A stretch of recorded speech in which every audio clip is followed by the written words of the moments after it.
Hello and welcome to another episode of Inside the Dressing Room powered by Extreme. I'm your host Dhaka, and Bangladesh Under-20s national women's team got off to a flyer in the SAF Under-20 championships and they just blew Sri Lanka away. To talk about all that, I have Ahmed Shaikh with me. Shaikh, what a start, and never for a second I thought Bangladesh would let their feet off the paddle, and they played with the same intensity, same pace and same intent. How do you see that team? How do you see that performance? সব মশার বিরুদ্ধে সুরক্ষা দিতে এলো Bashundhara extreme aerosol মশার বিরুদ্ধে extreme সুরক্ষা Exactly like the national team because Butler has this DNA built up in the national team and also in the under-20 women's team. The same playing style, the same formation, the same way they were pressing, highline defense and like giving a hard time to the opponent. So this like the same way he has one striker at the front who's Shagorika who scored a hat-trick today. So basically the same way you can see it's a carbon copy of the national teams. So which is a very good thing. All of them are getting into one umbrella. So which is a very positive thing, I would say. Right. One thing about Peter Butler's blueprint is that he doesn't like too many changes in his 11. But we saw some of the changes. But do you see, as he mentioned earlier before the start of the tournament, that he's going to take this tournament as the litmus test for some of his subs, some of his reserve players, and he might pick 1, 2 or more from this under-20 team.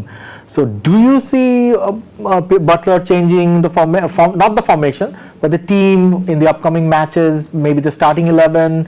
Do you see 1 or 2 or more new faces in the team?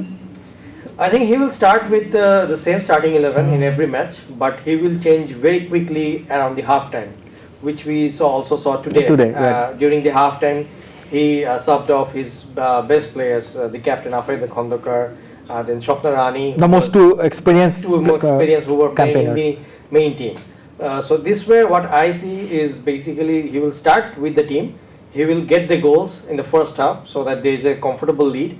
And then in the second half, he will start experimenting the next generation of players that are in the pipeline. So also Bangladesh, this under-20 team has a big tournament ahead, the big qualifiers for the Asian Cup. Do you see Butler is focusing on that, and this is sort of back of his mind that, well, I have to get this team ready because we don't have much time, 20 days or maybe 25 around days. August, I think. Around August, first week of August. Yeah. So do you see that he's going to prepare this team for the upcoming qualifiers? Yeah, because what happens is like only Afeda and Shopna, as we were saying, they were in the main team, so they were playing at the highest level. But players like who were in the sub bench of the national team, they are now getting chance in the first 11. So match practice is something that is very much needed before you can go for a big tournament, and they are playing the qualifiers against teams like I think Laos and Thailand and Timor-Leste. So these will be a different level of competition. So you need the players, because these players, they're not getting the match time at the highest level because they're always in the sub bench. But the players are already prepared, but they need that match fitness and match temperament because sometimes you fell short in a match, but in practice matches you are very good. So this kind of temperament will be very good for them. Players like the goalkeeper, she will get a lot of time. As I can see today's starting 11, the Shona Rani Mondol, who was starting at the last match of the group stage match in the national team, so she got a lot of time, and she's very like replacement of the Rupna Chokma, right, the goalkeeper we have, and Shorna is much taller, so she has a better range, better grip, and also she's good with the feet. Afeda is very good, as we know, she's proved, and there are in the pipeline. The right back is Pooja Das, then the left back is Joinop. Left back Joinop was playing very well, so we already have a left-footed left back, which is a very good advantage for the national team. And there is one defender who is Nabiran, who is getting ready for the next upcoming matches. So I think the defense is very solid, as it looks like. The midfield, they are still getting experience, but Shopna Rani, as I was saying, that he is Butler's favorite player, and Shopna Rani's like dynamic movement and passing. And if you see the first goal, the free kick that she scored today was unbelievable. So Swapnarani is playing very well, and she is like making the whole team play in the right way. So so these are the players that are coming up, and Sagarika needs a bit of time because she is good with finishing. She is going for the hat trick, but there are some places where she was missing the chances.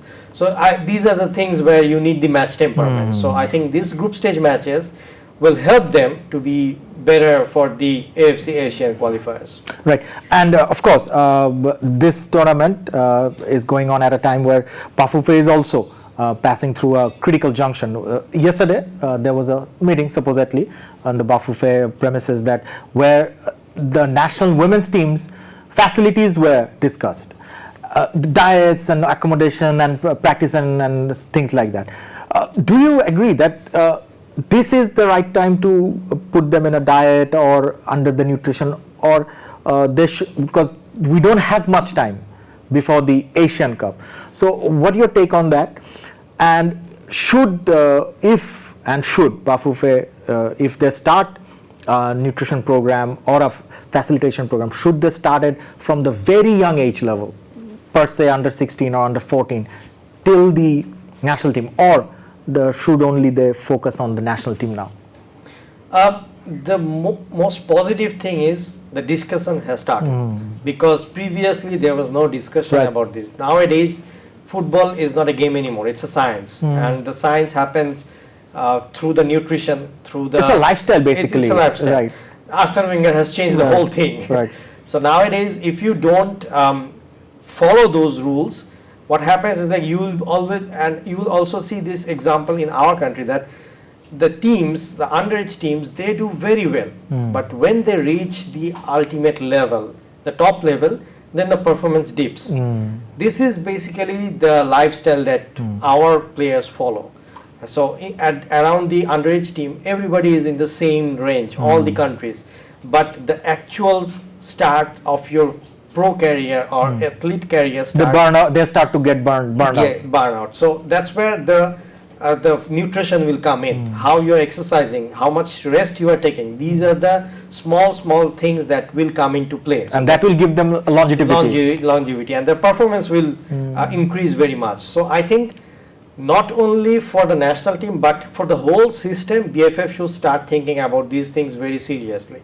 So if they are thinking at least even for the like Asian Cup from now on, at least it's a good start. And this discussion and the implementation, having a separate camp where they can actually do the full concentration without any media hype or media involvement, this will actually help the team to gel better, have a good bonding among themselves and perform better at the main stage. So these are basic things, but which were not happening till date in Bangladesh. So it's a start, it's a good start, and I think they should follow up on this and make it more regular, and not only for the women's team, they should make it mandatory mostly for the men's team, because that is where mostly the things are not into order. So because their players are coming from different clubs.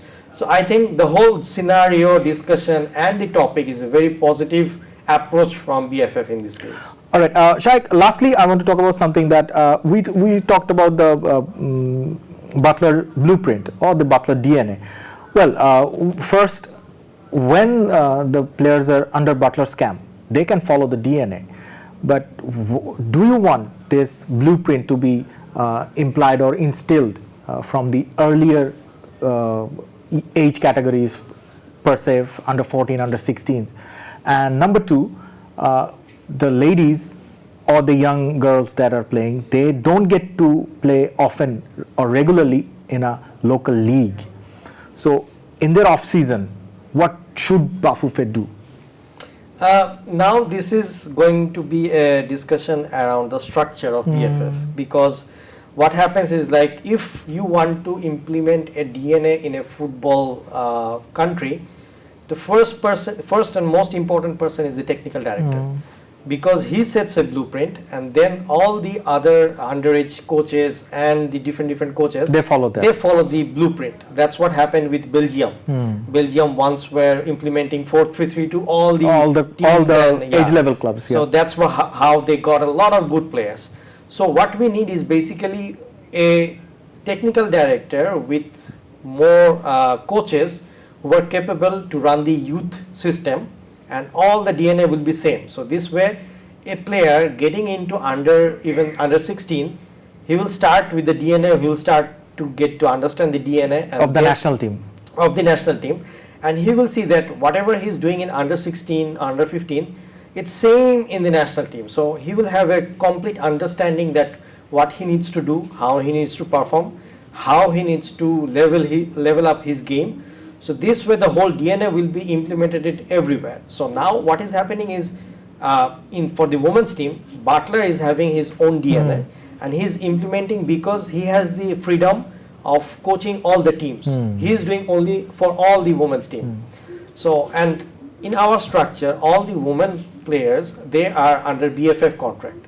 So it's easier for Butler to implement rather than Javier Cabrera to implement, because the players, for men's players, they are all for the clubs. Exactly. So there is a hard time for Cabrera to implement the DNA rather than Butler.